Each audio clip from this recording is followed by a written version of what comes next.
From my house to the S-Line, State Road 56 is the quickest route. I'm driving eastbound on it right now towards the main line, specifically Vitis Junction, where a handful of trains are expected this evening. First stop, however, would be just 3 miles from Vitis next to the Zephyr Hills airport.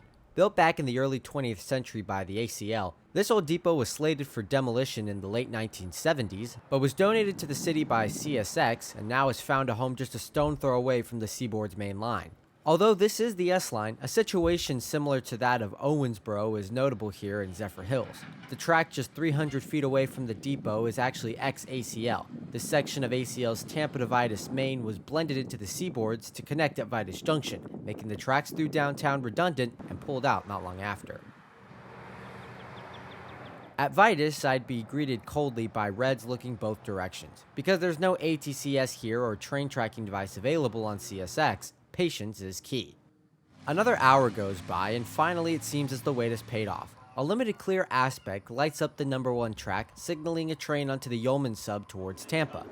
Before the turnouts were upgraded here to 45-mile-per-hour standards, all signal aspects at Vitis were medium indications for 30-mile-per-hour running. But since 2013 and the massive almost rebuild of this junction, trains like B631 can cruise through at 45, speeding back up after their whole train clears.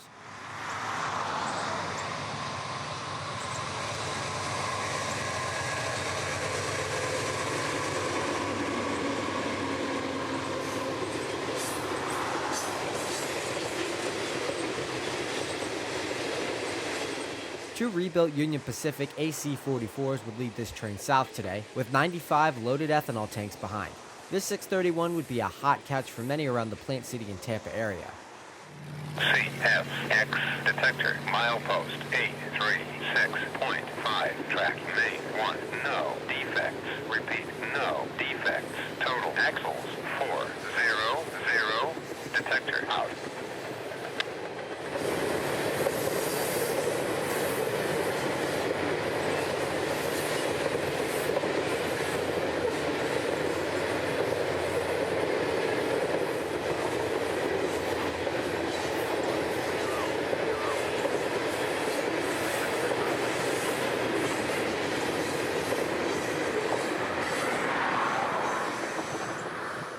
Not long after the 631, we'd hear of a train coming up the Vitis sub northbound towards us. I'd noticed this northbound would be lined onto track 2 instead of track 1. This usually means that at the north end of the double track at Ellerslie, a meet is set, but not in this case. For now, L729 would be rolling north light engines tonight at 60 miles an hour, the maximum authorized speed here at Vitis.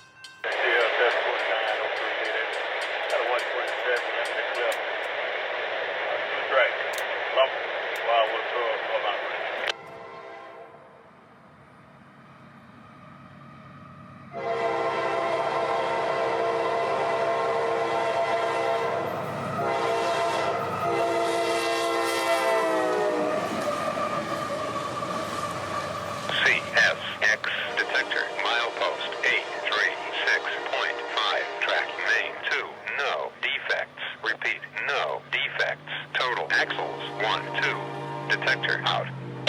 The reason that 729 was lined on track 2 would become clear when we checked the switches on track 1 to find a train lined off the Yeoman sub and a limited clear signal. On the stretch between Vitis and Zephyr Hills is the only place in the state that CSX uses LED-type signals.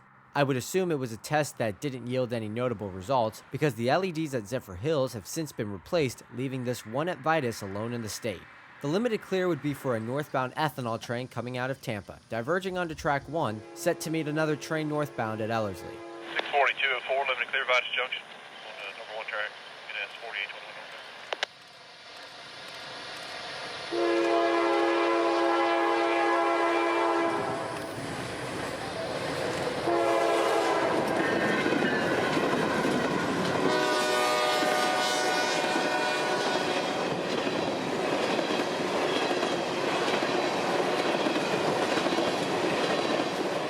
This is B642, the backhaul of ethanol from Tampa to Proviso, Illinois. 2 Norfolk Southern GEs would power this one, not even planned to leave this night, but because of crew availability and how much busier the area gets during weekdays, Yeoman would send this one out around 4 p.m. this Monday afternoon.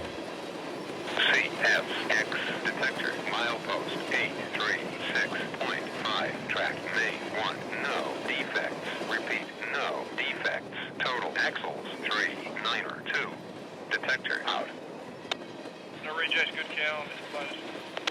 Vitis number 2 north, I-44, locomotive 54690.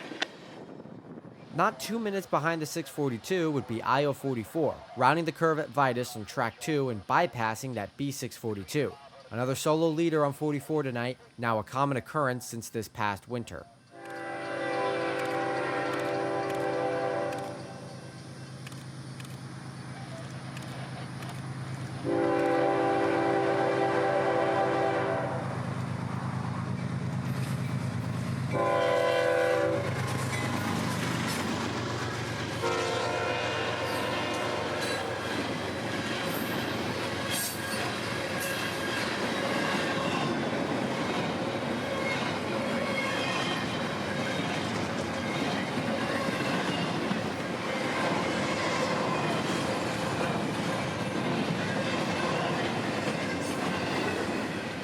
Leaving Vitis behind the 44, I wanted to try a shot just north of Dade City with the stopped B642. So up there I'd go, beating I-044 there by surprise.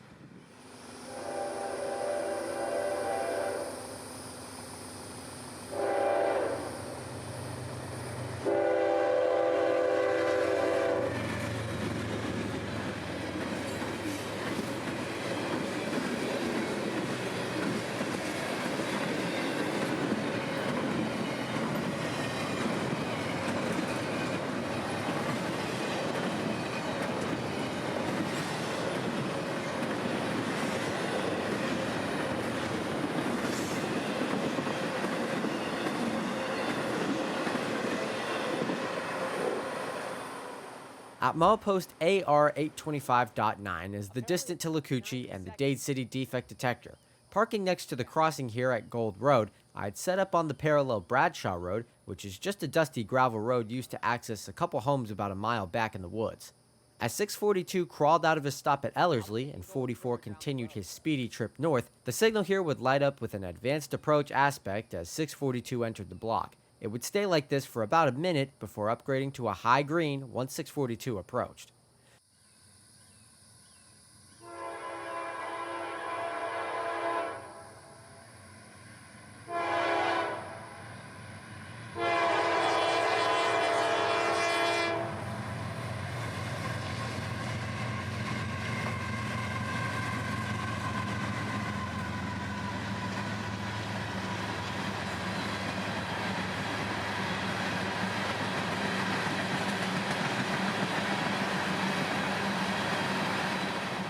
Detector, milepost 825.9er, no defects. Repeat, no defects. Total axles 392.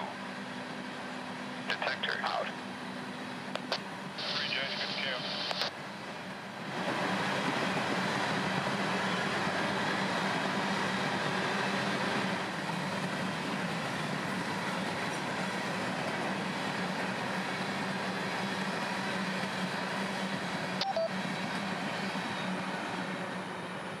Driving back south after 642, one last northbound would be on the radar, already lined through Ellerslie with a high green. CSX detector, milepost 836.5, track main 1. We'd opt for a very photogenic shot at the Richland curve as M604 approached. This train has become an evening staple on the line, recently leaving Winston before sundown, making a nice sunset shot on this portion of the S-line. The last two surprises would be on this train as well, with phosphate, grain, and an assortment of Lakeland merchandise and trail. CSXT M60403 CSX 5357. Got a clear on that Richland. No defects. That's Count Melrose DD 53570.